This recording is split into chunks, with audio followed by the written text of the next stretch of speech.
bad, Rudolph. It's bad. It was always around the holidays too, you know. Yeah.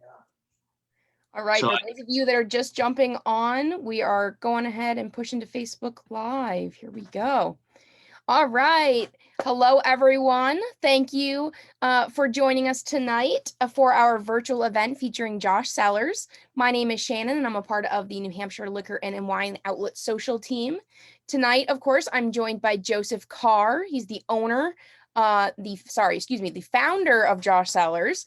He will be chatting with us tonight about the history of the brand, as well as tasting 3 Josh Cellars varietals. In addition to Joe, we are also joined by Chad Gibson of the New Hampshire Liquor and Wine Outlet's Wines Marketing Team. Chad's here to answer any pricing or store availability questions that you may have. So definitely feel free to leave those in the comment section. For those of you that pre-registered on our Zoom chat, we are going to be giving away 4 $25 New Hampshire Liquor and Wine Outlet gift cards. We're going to be doing those by trivia questions. So make sure you're listening very closely to Joe's presentation tonight for the chance to win. So with that, Joe, I will pass it off to you to get started. Well, thank you, Shannon. Thanks, everybody. Thanks for joining us tonight. It's a beautiful night, finally. I actually live down in Cape Cod, Massachusetts, where I'll be all summer. I'm going to try and get to Martha's Vineyard tomorrow. Not because it's a vineyard and I'm a winemaker, but it's kind of a cool place to go. So anyway, we're going to have fun tonight. We're going to taste 3 beautiful wines. And if you have any questions, send them in to Shannon. I can see some of them, and if I do see them, I'll answer them. So we have a Q&A at the end, but don't hesitate to shout something out. Here I am in my kitchen, where because of COVID, I've been sitting in this kitchen for about a year with my dog Molly, and Molly is a rescue pit bull who looks like a cow and acts like a cow, and after a year is really kind of tired of me, and she's trying to get out the door any chance she gets. So, but she's here with me tonight, and if somebody knocks on the door, you'll meet her. So, Josh Cellars, I'm sure you've had it before. It's an amazing story, and New Hampshire had a lot to do with it. You probably don't know that, Shannon. Well, Craig does, and a couple other people might, but New Hampshire was one of the first markets that I ever sold the wine over 11 years ago.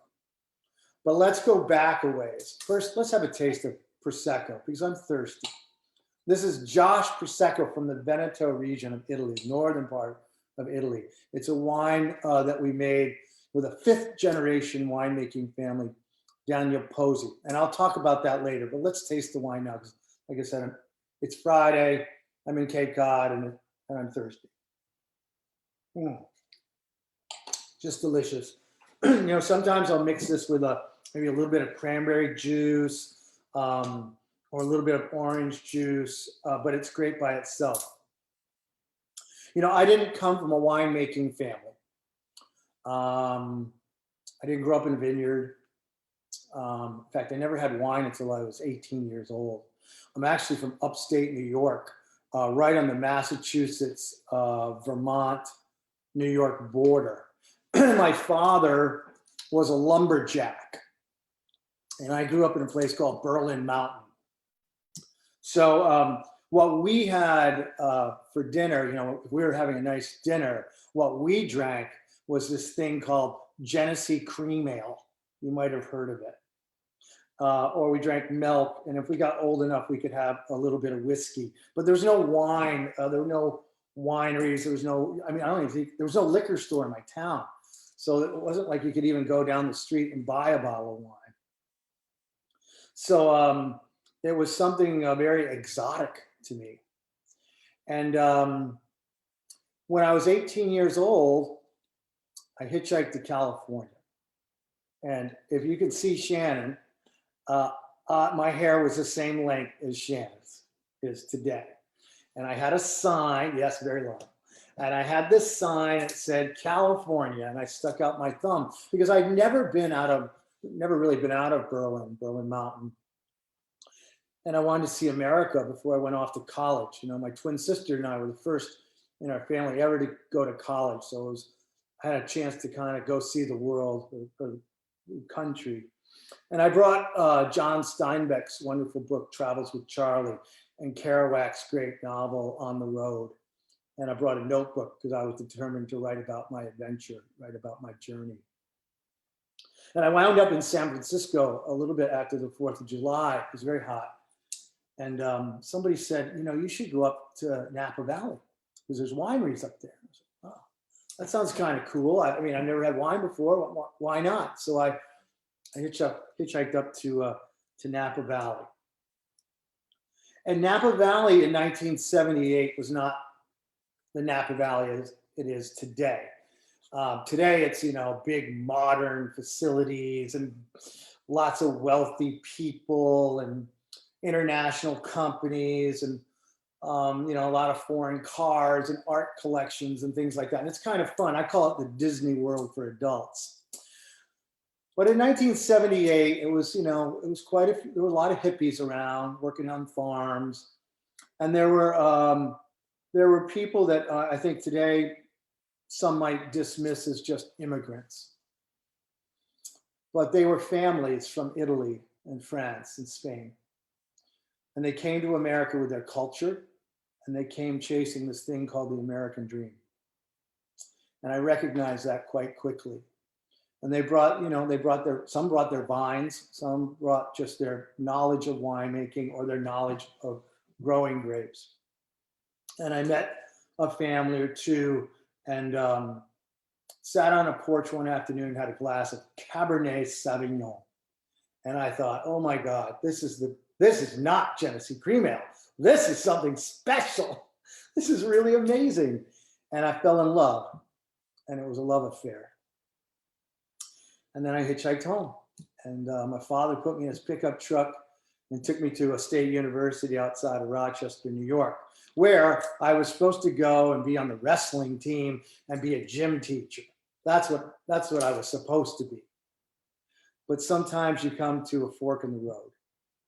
And when I got to school, they dropped the wrestling team and they dropped the phys ed program.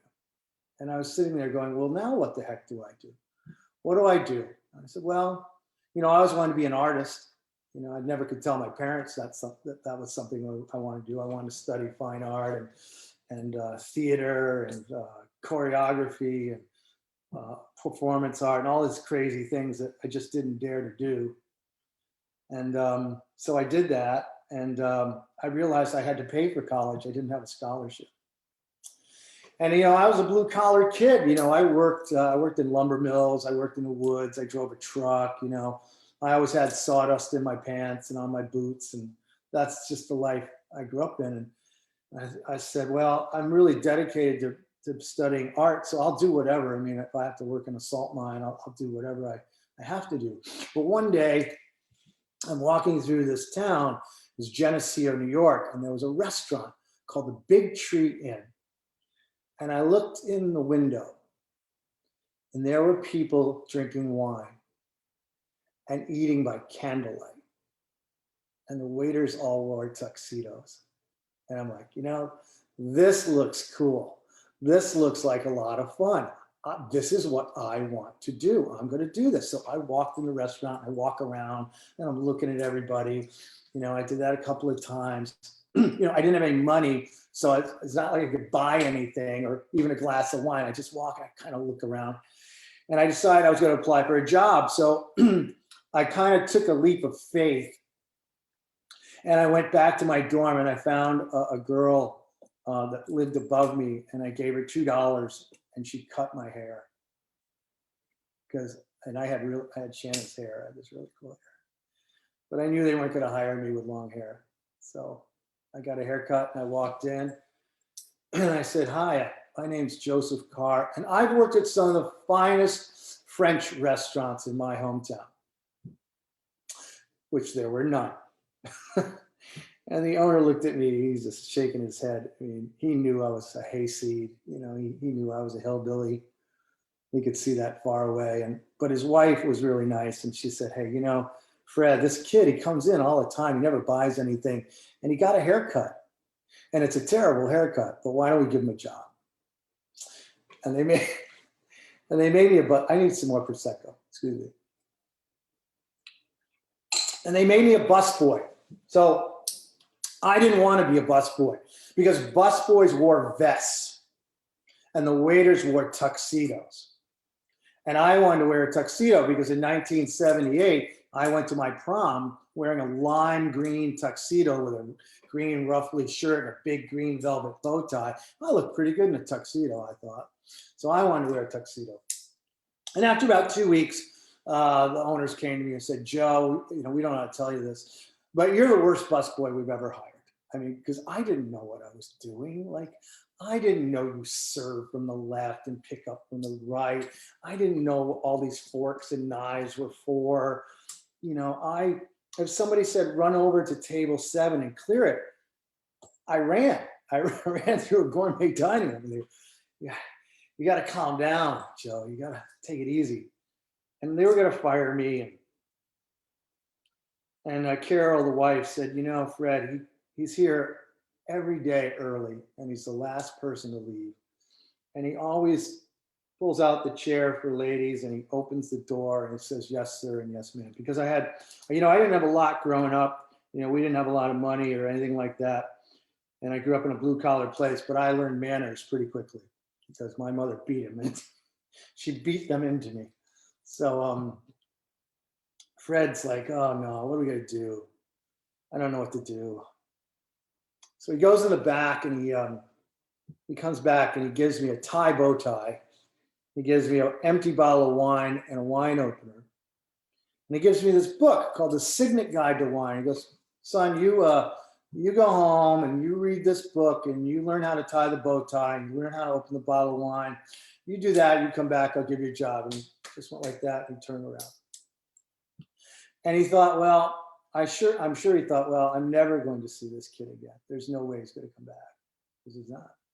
So I went back to my dorm, and all my friends were going out to frat parties to drink beer and meet girls. And that's really what I wanted to do in college. That was my main goal: drink beer and meet girls. So, but I needed to pay for that. So I sat in my dorm.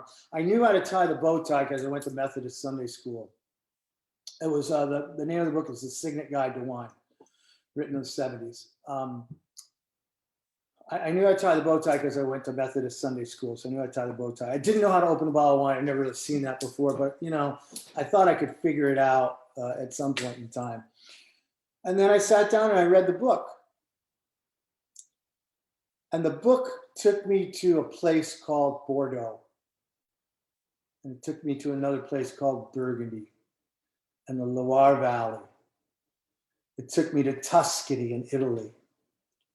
It took me to the Piemonte region in northern Italy. And then it took me to Spain. It took me to the Moselle Valley in Germany. And it took me to a place called Napa Valley, where I just come from. And I just couldn't get over it. It was about culture and art and winemaking and food and all kinds of places that a kid from a lumber mill town whose father was a lumberjack was probably never going to see in his life. And I just fell in love with this book, and I read it twice. And I showed up for work on Monday.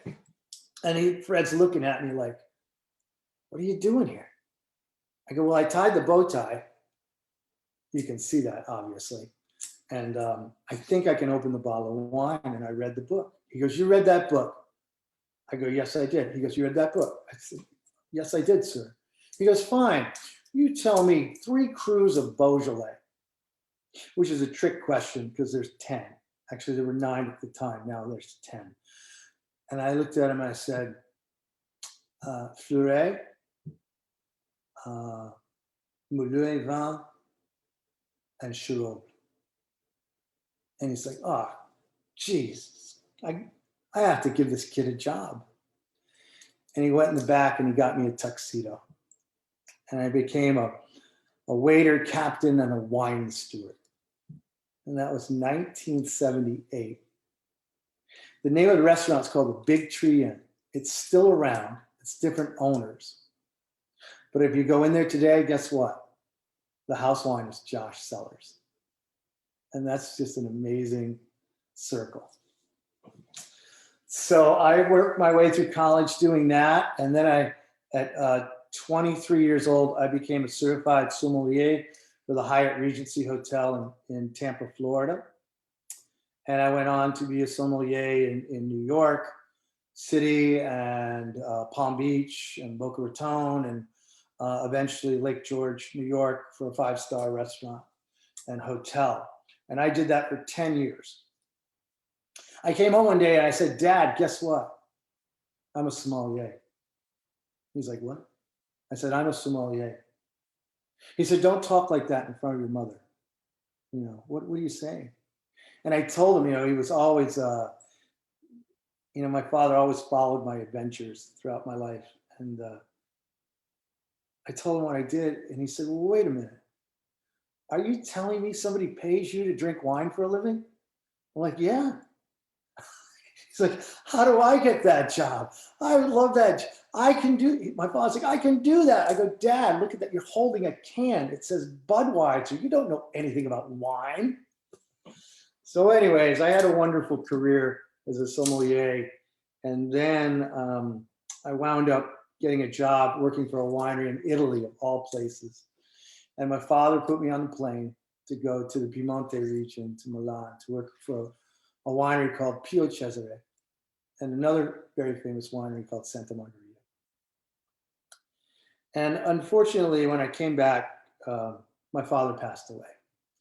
And my dad never got to see the next chapter in my life.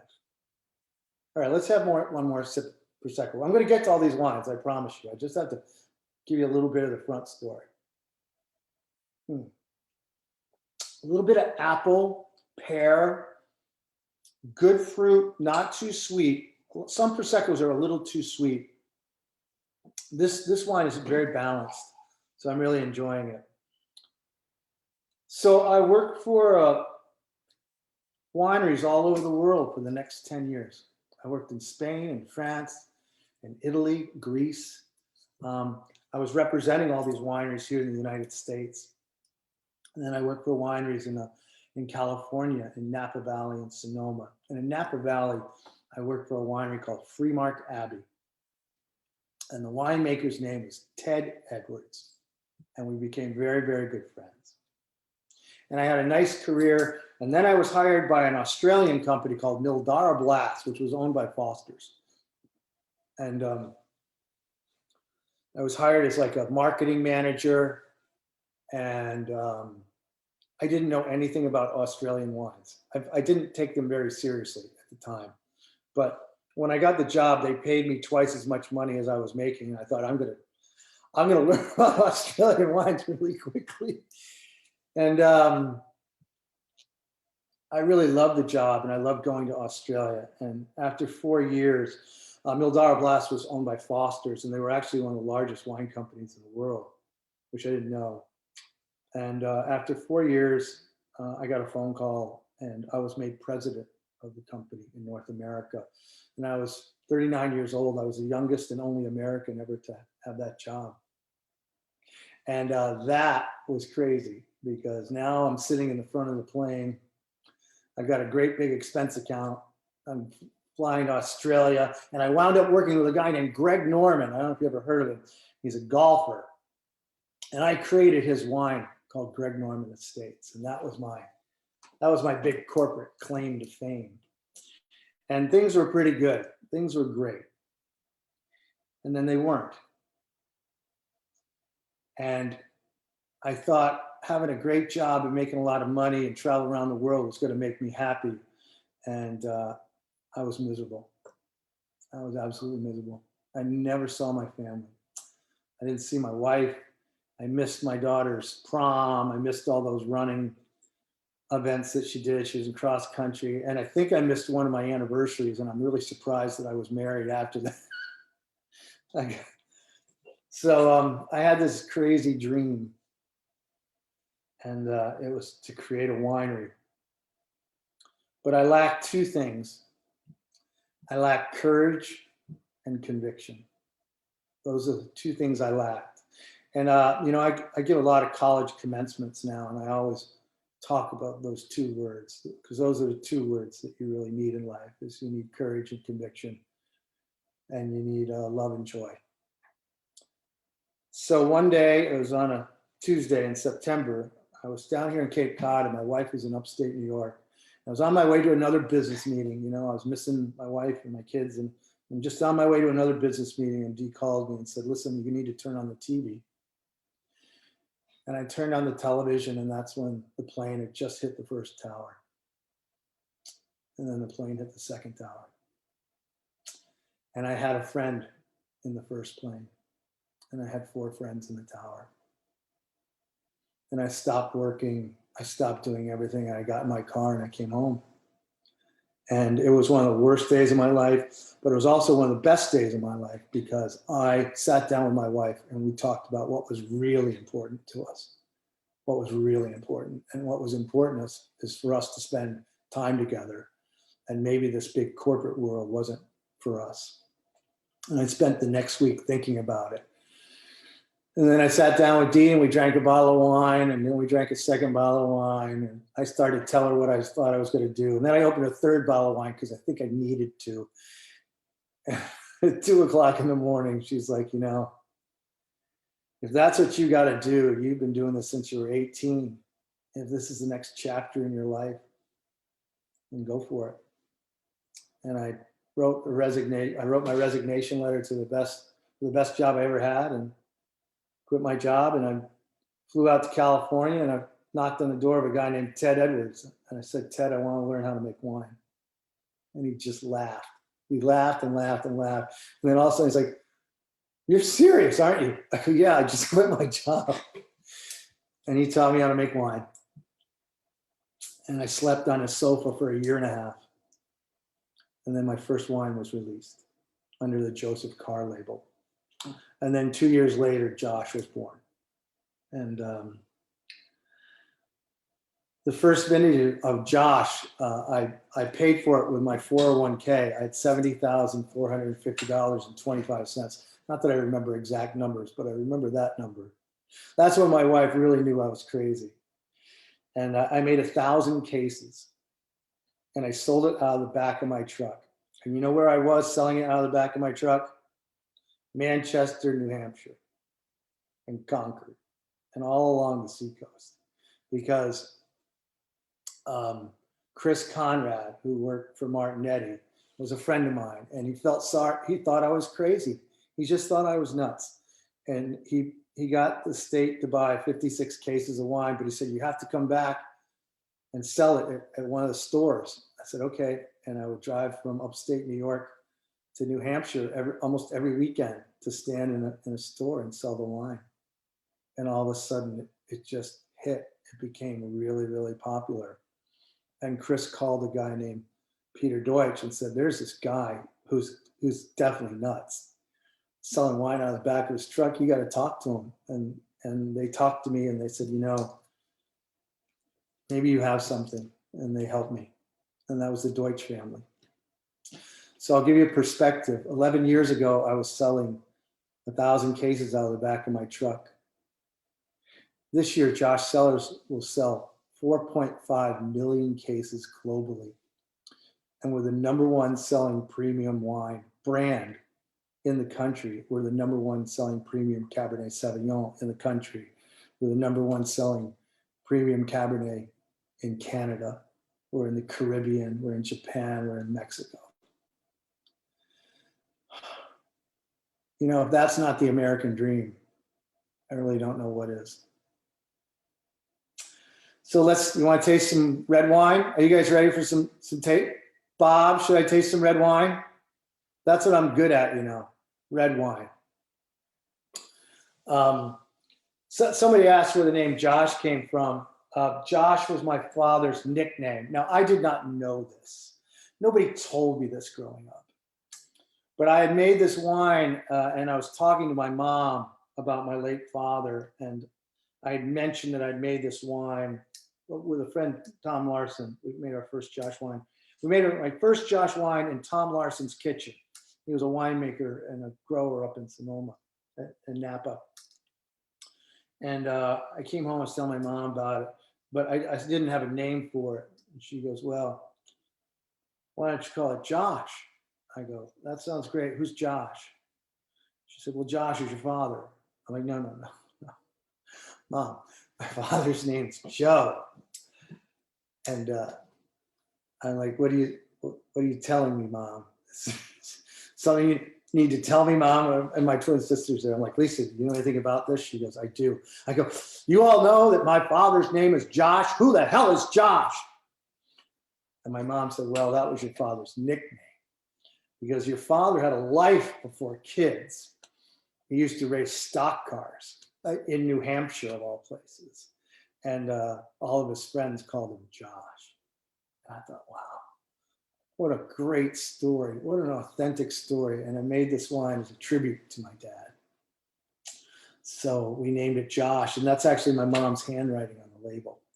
So everything was real, everything was authentic. And maybe that was part of the success. So there's a little bit of a legacy there, which is what our next wine is called, Legacy. Legacy is a red wine blend, which is how wines are actually made in Bordeaux, where, when I was a young man studying wines, I drank a lot of Bordeaux. And in France, they blend Cabernet Sauvignon with Merlot and Cabernet Franc and Petit Verdot and Malbec. And here, we're using Merlot, a little bit of Syrah, and Cabernet Sauvignon. And to me, that's a classic blend, a big, ripe fruit, really a beautiful wine. Let's all try it. And if you have any comments or questions, throw them out there. It was very important to me to make wines that would go with food. Because I was this wine steward, this kind of quirky, dorky guy that walked around and said, somebody asked, what should they have with their filet mignon? To me, it was very important that you had a wine that was ready to drink and approachable. I didn't find any sense in opening a bottle of wine that really wasn't going to be ready for 10 years that day, So I always wanted to make wines that were balanced and approachable. And I think this is a classic example of that, because it does have that nice forward fruit. All the Carr wines are more based on French Bordeaux and Burgundy styles. And these wines tend to be more American, more forward fruit, a lot of balance, nothing overshadowing anything. And this has become a very popular wine. We make lots of wines. We make Cabernet Sauvignon, Merlot, Pinot Noir, we make Chardonnay, Sauvignon Blanc. And we don't make wines just for the hell of it. Whenever we're making or trying a new wine, we want to, we really want to be the best in class. We want to always put our best foot forward. And everybody says, every company says that, but the difference with other companies is my name's on the bottle. And my mom, who's now 88 years old, she's still alive. If she doesn't like it, you would not believe what I have to hear when I go to her house. I hear, I'm not a big fan. I'm like, oh, you're not a big fan, huh? She goes, but if you would give me a case and I could share it with my friends, then maybe I could come around. I'm like, okay, thanks. The case is on the porch. Thanks. See you later. That's my mom. So anyway, so that's Legacy. I've got one more special wine that I want to share with you. And there's stories behind all my wines. I do want to go back to the Prosecco though, because I forgot to tell you a little something about that. So I had this dream a long time ago of working in Italy, because that was the first place I ever went. And I really thought it would be cool to go back there someday. And my wife, Dee, she was Italian American. Last name was Licurdo. And she said to me one day, maybe we could make wine in Italy. Wouldn't that be fun? I said, honey, look at our bank account. we can't even eat in an Italian restaurant, let alone go make wine in Italy. You've got to be kidding. But I said, I'll make you a promise. Maybe someday. Maybe someday. So I met Daniel Posey, who is this wonderful man, and his son, who's a winemaker, and his wife. And we had lunch at his house, and it's a typical Italian lunch. You get there, you start eating at 1:00, and the next thing you know, it's 5:00, and who knows how many bottles of wine you've gone through. And we never really talked about wine. We just talked about our families and Italian league soccer and art and music and all the things that are really, really important to us. And at the end of it, I realized I was offered this amazing opportunity to collaborate with the Posey family to make Prosecco. And I thought, you know what, this is great. And I'm also, fulfilling a dream. So I hope you like this too. Wines. All right, let's get to the finale here of wines. This is from, can you see the bottle? There's the bottle. This is a limited reserve Cabernet Sauvignon from Lodi. And Lodi is this really, really cool section of Northern California, north of Napa Valley, which used to make really good Zinfandel. And nobody liked the Cabernet up there because they thought it was too hot. But Wayne Donaldson, who's our winemaker now, he's from Australia. And he's used to working with hot climates and really bringing out forward fruit and not just super hot wines. And he was the one that really convinced me that Lodi was a place to do this. So we made this wine together. It has an image of 2 firefighters on it because it's dedicated to the National Volunteer Fire Council and first responders. It's a program that we started 3 years ago. My father, I grew up in this little town, and my father was a volunteer fireman, as was my grandfather, as were my uncles and my cousins. And I lived across the street from a firehouse. And I understood the culture. I understood the culture of first responders, and I understood the compelling need for people to take care of one another. And when you grow up in a little rural town and someone's barn catches on fire, everybody chips in to help one another. And that to me was important. So when I had an opportunity to make this wine, we had an opportunity to partner with Operation Gratitude and the National Volunteer Fire Council. And over the last 3 years, we're just over $750,000 in donations. And it's just a small little thing, but for me, it gives us an opportunity to give back to small communities. A lot of this money goes to small volunteer fire departments. We were just in West Springfield. We wound up doing something with the professional fire department in Boston, Connecticut, California, Florida. We raised a lot of money for the fires that were out in Northern California. So this wine is really very personal to me and something that I'm really, really super proud of. And, I got lucky in so much as the brand became very successful and allowed me to do some things with the Deutsch family that I never imagined I'd have a chance to do. So it's a big, beautiful wine. It's got, again, ripe fruit. It's different from the Legacy. I think it's maybe a little bolder.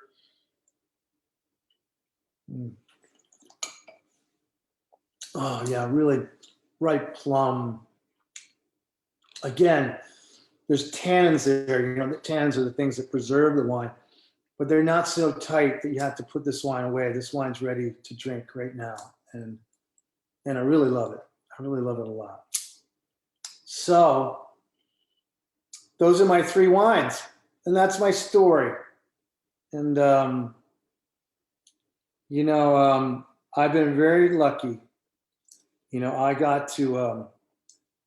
I got to follow a dream. My wife allowed me to go out and do whatever I wanted to do, and I can't And all of the wines that I make now are dedicated to her. She passed away of brain cancer 3 years ago. So anything that I do now is, in memory of her. So, salute. All right, who's going to do the trivia stuff? This is like Trivia Pursuit now, isn't it? Nobody's Yeah, let's do it. Yeah, definitely. Actually, We might have to find some of these photos of that what is it, like the neon lime prom tuxedo. I'm not gonna lie, I was starting to Google that. Oh no, I got it. You got it? Oh, no, I got it. It's bad. I had green velvet shoes too. Of course I did. And All right. I went to the prom in a '74 Dodge Dart Duster with a what do you call it? Cassette, not a cassette, no, 8-track tape playing Boston. So great. It was All right, so the first trivia question. We all ready? Everybody get your typing fingers ready. This is for those of you that pre-registered. We're giving away 4 $25 New Hampshire Liquor and Wine Outlet gift cards. You can go get your own Josh Cellars. Hopefully you already have some at home and you're tasting along, but just to give you some backup. So the first question is, where did Joe grow up? We're looking for the city and the state. Can I type in? No, I guess I can. I mean, I'm always looking for a certificate.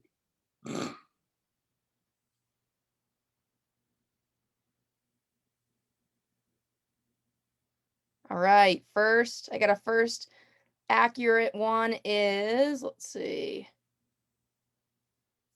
There we go. Looks like Laura. Is it fully Berlin Mountain, New York, or is it just Berlin? It's Berlin, and also known as Berlin Mountain. All right, so Laura, congratulations. All right, next one we've got, let me just make note of Laura's name here. Next one we have is, where was Joe's first job in wine? And we're looking for the name of the inn.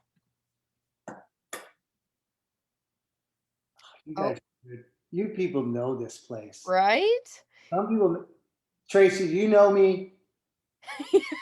You know me, don't you? Looks like Peter was the first one. Oh, Tracy, thought we weren't going to meet like this again. Somebody's raising their hand though. I think somebody has a question. Oh, let's see what we've got. Oh, someone actually responded to the trivia question in the questionnaire area. Actually, Tracy had a question earlier before we get into the other two questions regarding any unoaked varietals. I tried an unoaked Chardonnay once. I made one once.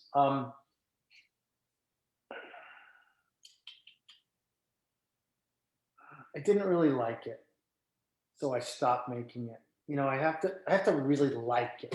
I've had good unoaked Chardonnays, some from France, some from the Mâconnais region, which I really liked, and that was kind of what was inspiring me, but I couldn't quite get it.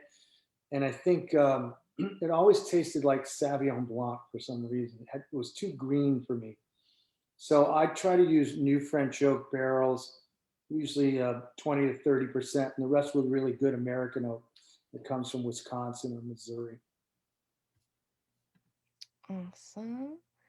All right, let's see.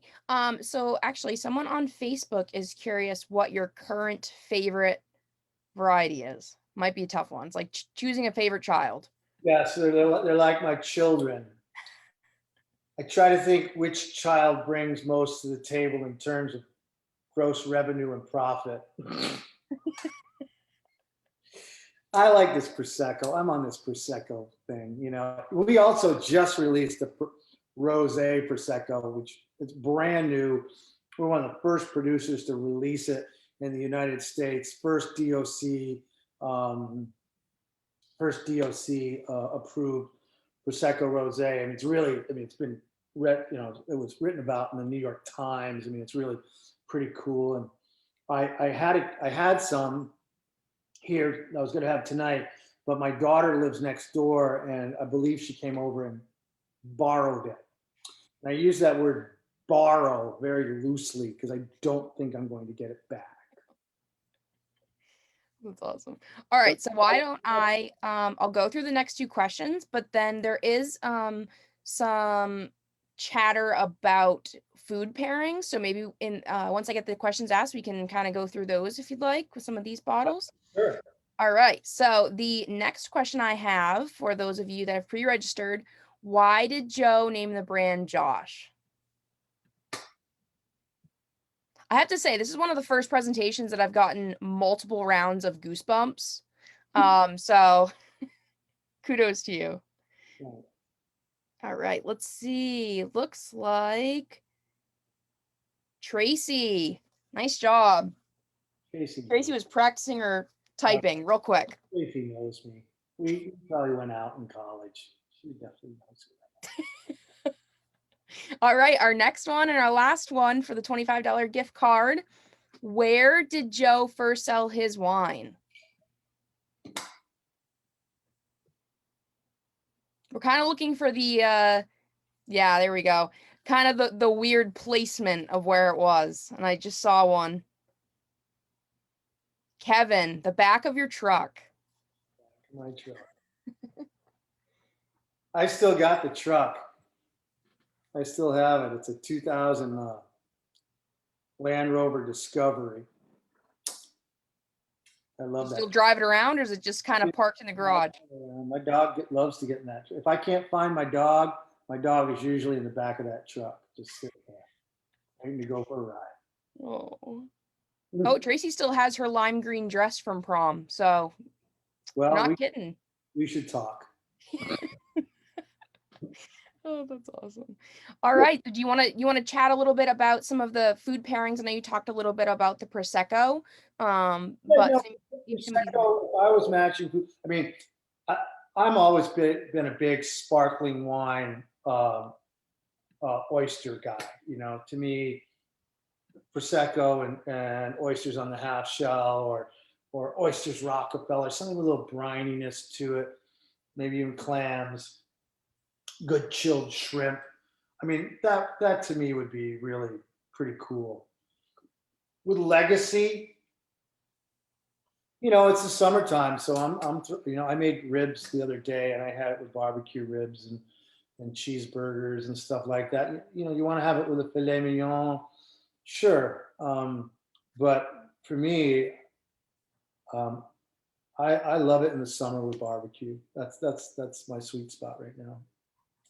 And in terms of the Cabernet Sauvignon, I mean, that might need something a little bit bigger. I mean, maybe a ribeye steak, or pork tenderloin with maybe a fruit, kind of a plum sauce or something like that. Something to kind of bring out the plum and black cherry flavors that are in it. You know, when you pair wine with food, it's always contrast or compare.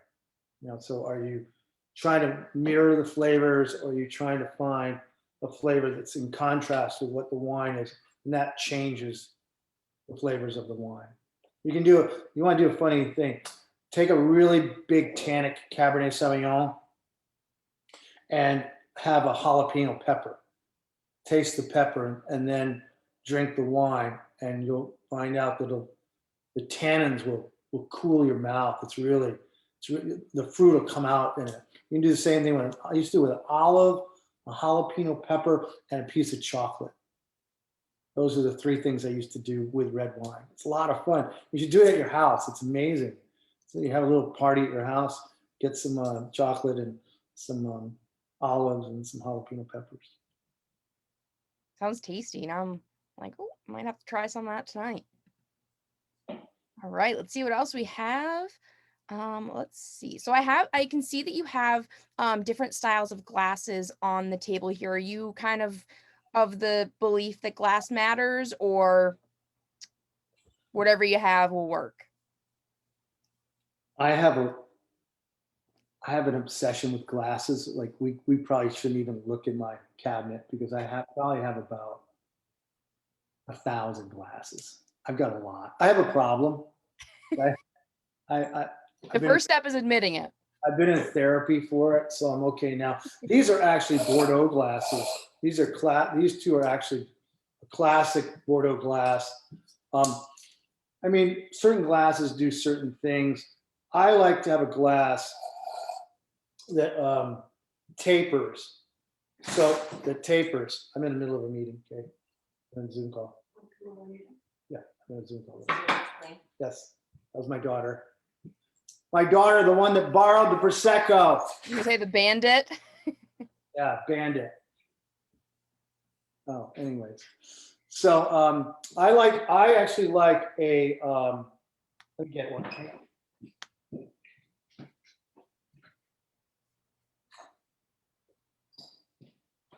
All right. You see this? Do you see this glass? This is the only glass you really need. I love this glass because you can pour your wine in there, and it has a wide surface at the bottom. Okay, because that's what you want.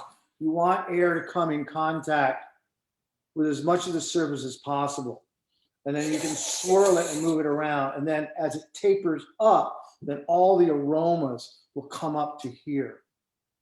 And when you smell the wine, when you check out the bouquet, keep your mouth open just slightly. Does it come back down onto your palate? I could do this all day. I'm such a geek. I'm so terrible. So, but yeah, if you want to go out and buy glass, like this is I think this is Riedel, but they make a like a restaurant one that you can get. It's not like $45. I think this is like 18. And I really like this glass. If you're having a special event, it's a good glass. Awesome. Open the See can. on I know it's gonna come out. Facebook. Looks like someone was curious if there was anything that you've seen happen recently in the industry that you'd be interested in trying out. I know you already talked about the unoaked versus the oaked. Is there anything right now? I know Tracy in the past has mentioned, like the travel, like beach going packaging, cardboard boxes, things like that. Those are called RTDs, ready to drink. You know what? I don't mind trying different packaging and things like that, as long as it doesn't compromise the quality of the wine. If it's gonna, if it's gonna kind of go in that direction, or you have to do processes that would compromise your quality, I'm not too interested in that. But we have a whole team of that do innovation, and we're always talking about new grape varieties or different regions. We're making Prosecco now in Italy. We're making an Italian varietal. We're making Pinot Grigio. We made some Pinot Noir up in Oregon. So yeah, I mean, the only thing is, whatever you do, you have to do it well, and because again, I mean, the name's on the bottle, and that's what people remember. So yeah, I mean, I could go to France and make wine, but I'd never come home. All right. This one might be a difficult question, but it's again like choosing your favorite child. But what is the thing that keeps you doing what you're doing now? Like, what's your favorite part of what you do? One of my favorite parts is going to a firehouse in Boston and meeting men and women that every day put their life on the line. And, when we did this one charity up in Boston, one thing that came to me was professional firefighters, when they're on a 24-hour shift, they all have to chip in for their food. That is not covered. That's not covered. So we gave all kinds of food gift cards to these volunteer firehouses so they didn't have to go out and spend their own money. I mean, to me, that's pretty amazing when you meet people like that, and then they know your wines and they really understand that we're genuine. It's not some just weird marketing thing. It's organic. Those are the wine business is very competitive. It's really hard. It's hard to separate yourself, but I always said, be true to yourself, be who you are, try to make the best product you can at the best price. And if you become successful, then it's your responsibility to remember how you got there. We always use the word gratitude in the foundations of Josh Cellars. My whole life, I've only gotten to where I've gotten today is because of the efforts of others. And the minute we forget that, then we've forgotten something important. Awesome. Well, I'm getting a lot of great feedback on both the Zoom chat and Facebook. Everyone's loving the story and the giving back feature, especially of the firefighter wine. So thank you so much for doing everything that you have and continuing to bring New Hampshire great wines. Chad has gone ahead and posted the wines that are available here in all of our stores or most of our stores right here in the Zoom chat. And I believe he will forward that right over to the Facebook as well. Again, Joe, thank you so much for joining us. This has been so fun. Like I said, first presentation that I've had goosebumps throughout, like at multiple, like varying times. Just amazing. So great to hear that you're so close to where we are in all regards, the startup of the company, the continuation of it. So thank you so much for joining us. And I'm sure if anyone has any questions, we can reach out to you and hopefully we can get those answered for everyone. Absolutely. All right. Well, everyone enjoy your Friday evenings and thank you so much for joining us. Cheers. Cheers. Bye.